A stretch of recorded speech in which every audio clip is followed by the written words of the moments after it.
अस्सलाम वालेकुम, कैसे हैं आप सब। उम्मीद है आप सब खैरियत से होंगे।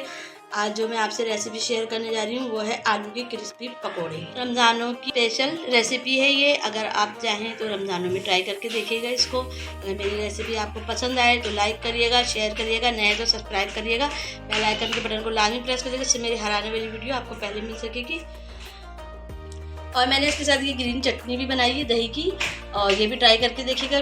इन पकौड़ों के साथ बहुत ही मज़ेदार लगेगी। चलिए अब मैं चलती हूँ रेसिपी की तरफ। 2 हमने आलू ले लिए, इसके हमने छिलके उतार लिए। अब हम इसको कद्दूकस से हरेत लेंगे। हमने हरेत लिए हैं और हमने ये पानी ले लिया है। पानी में मैं नमक डाल के आलूओं को 10 से 15 मिनट तक के लिए पानी में रख दूँगी।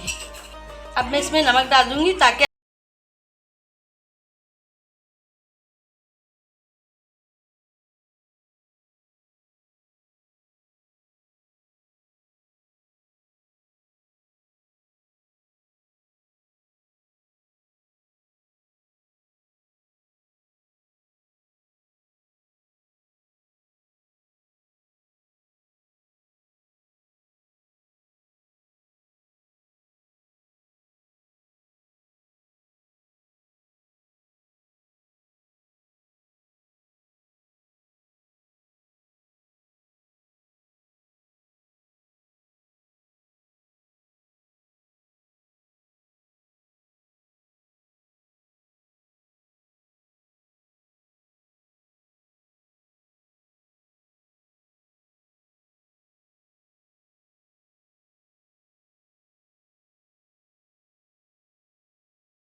कर लेंगे ताकि अच्छे से वो क्रिस्पी हो जाए। लो से मीडियम फ्लेम पर इसको हम पकने के लिए रख देंगे ताकि हमारे अंदर तक से अच्छे से ये फ्राई हो जाएं और क्रिस्पी भी हो जाएं। ऊपर से अच्छे से हमारे सिक चुके हैं पकोड़े। आलू